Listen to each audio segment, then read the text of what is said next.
இன்றைக்கி பொரிச்ச குழம்பு செய்ய போகிறோம்.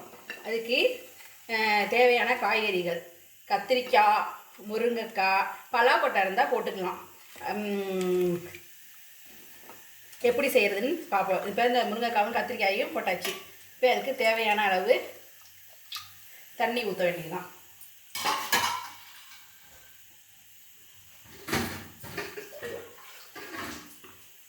முழுகிற அளவுக்கு தண்ணி ஊற்றணும்.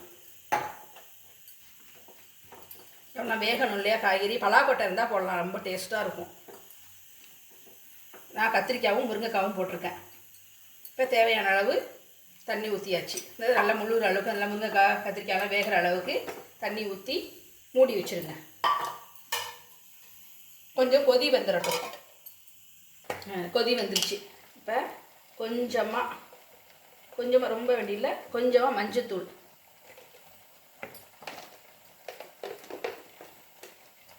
சாம்பார் தூள்.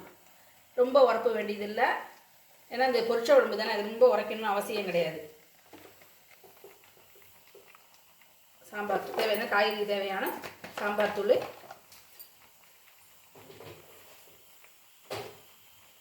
தேவையான அளவு உப்பு போட்டு ஒரு கிண்டி கொஞ்சம் மிதமான தீயில் நல்லா அந்த காய்கறியெல்லாம் வேகிற மாதிரி மூடி வச்சிடணும்.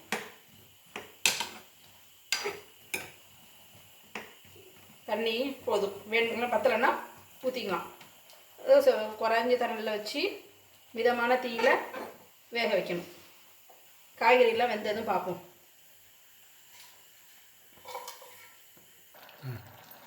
வெந்துருச்சு பாருங்க, கத்திரிக்காய் முருங்கைக்காய் நல்லா வெந்துருச்சு. இப்போ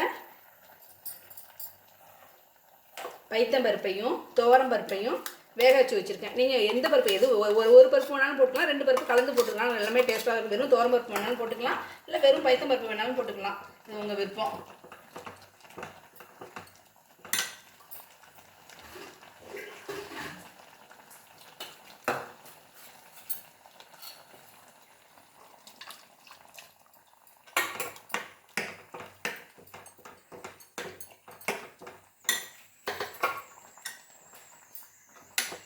அதோடையே அரைச்சி வச்ச தேங்காய், ஒரு மூடி தேங்காய்,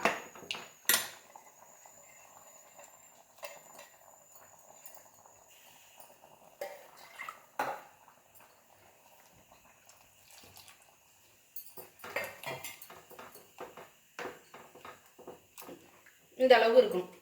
இதை சாதத்தில் போட்டு சாப்பிட்றதுக்கு, தொட்டுக்கிறதுக்கு எல்லாத்துக்கும் கரெக்டாக இருக்கும். கொதி கொஞ்சம் நல்லா கொஞ்சம் கெட்டியாயிடும்.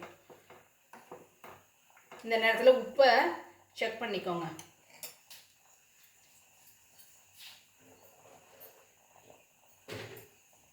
எனக்கு கொஞ்சம் பத்தலை, அதனால் நான் போட்டிருக்கேன்.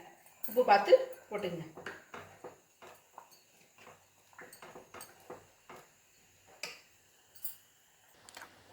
இதுதான் கறி வடகம்.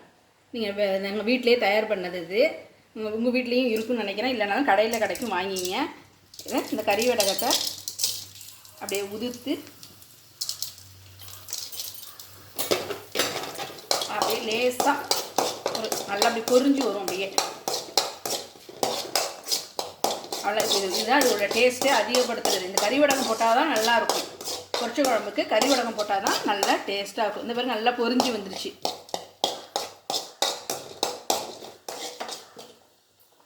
இதை எடுத்து அப்படியே கொதிச்சிட்டு இருக்கிற இந்த பொரிச்ச குழம்புல கொட்டிட வேண்டியதுதான்.